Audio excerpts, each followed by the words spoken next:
বাংলাদেশের বিরুদ্ধে যারাই ষড়যন্ত্র করবে তাদেরকে রুখে দিব ইনশাআল্লাহ। ছাত্র দল তো আমাদের মেইন টার্গেটটাই শিক্ষা।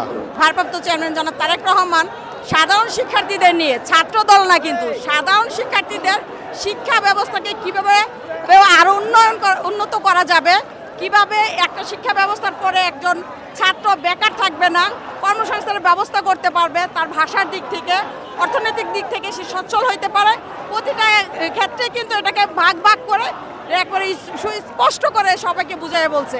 তা আমি ব্যক্তিগতভাবে মনে করি শুধু আমার জন্য না, প্রতিটা সাধারণ শিক্ষার্থীর জন্য, ছাত্র দলের কোনো সুবিধার জন্য না, সাধারণ শিক্ষার্থীদের জন্য এটা আসলে গুরুত্বপূর্ণ। আমরা আগামীতে ঐক্যবদ্ধ হয়ে বাংলাদেশের বিরুদ্ধে যারাই ষড়যন্ত্র করবে তাদেরকে রুখে দিব ইনশাআল্লাহ।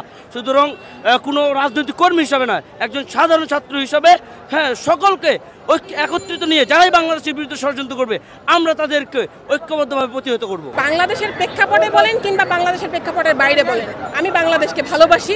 আমি একটা সুন্দর বাংলাদেশ দেখতে চাই, গণতান্ত্রিক বাংলাদেশ দেখতে চাই, যেখানে গণতন্ত্রের চর্চা থাকবে, মুক্ত রাজনীতি থাকবে, কথা বলার স্বাধীনতা থাকবে। যখন আমার শক্তিশালী প্রতিপক্ষ না থাকবে তখন আমি অবশ্যই নিজেকে সংশোধন করার চেষ্টা করব না। যখন আমার প্রতিপক্ষ শক্তিশালী হবে, আমার সামনে কথা বলবে, চোখে চোখ রাঙিয়ে আমাকে প্রতিবাদ করবে, তখনই আমি নিজেকে সংযত রাখার চেষ্টা করব। বিএনপির ভারপ্রাপ্ত চেয়ারম্যান জনাব তারেক রহমান আমাদেরকে যা বলেছেন, যে বক্তব্যটা তিনি রেখেছেন, এটা আসলে খুবই ইতিবাচক। তিনি আমাদেরকে বলেছেন যে বহির্বিশ্বে আসলে যারা যেতে চায়, যারা বিদেশের মাটিতে যেতে চায়, তাদেরকে বিভিন্ন রকমের ভাষা শেখার জন্য বলেছেন। সেখানে প্রধানত 3টি ভাষার কথা তিনি উল্লেখ করেছেন, তাছাড়া আরও কিছু প্রাইমারি ভাষার কথার জন্য তিনি বলেছেন। এটা আসলে ইতিবাচক ছিল।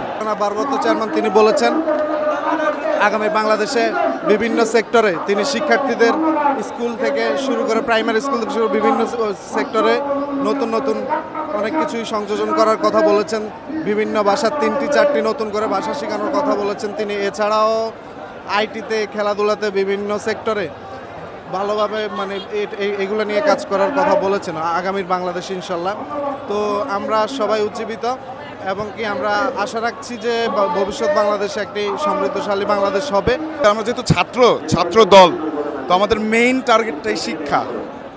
তো সেই শিক্ষা যেখানে আমাদের যেই বিভিন্ন ভাষার কথাগুলো যে বলেছেন সেটা খুব ভালো লেগেছে আমাদের কাছে, যে বিভিন্ন ভাষা। কারণ এখন আমরা ইউনিভার্সিটিতে এসে যা দেখছি যে ভাষা যদি আমরা বিদেশে যদি যেতে চাই, বাইরের দেশে থাকতে চাই বা দেশে থাকতে চাই, বিভিন্ন ভাষা জানা আসলেই এটা যে কোনো মানুষের জন্য একটা স্কিল, এটা থাকা উচিত।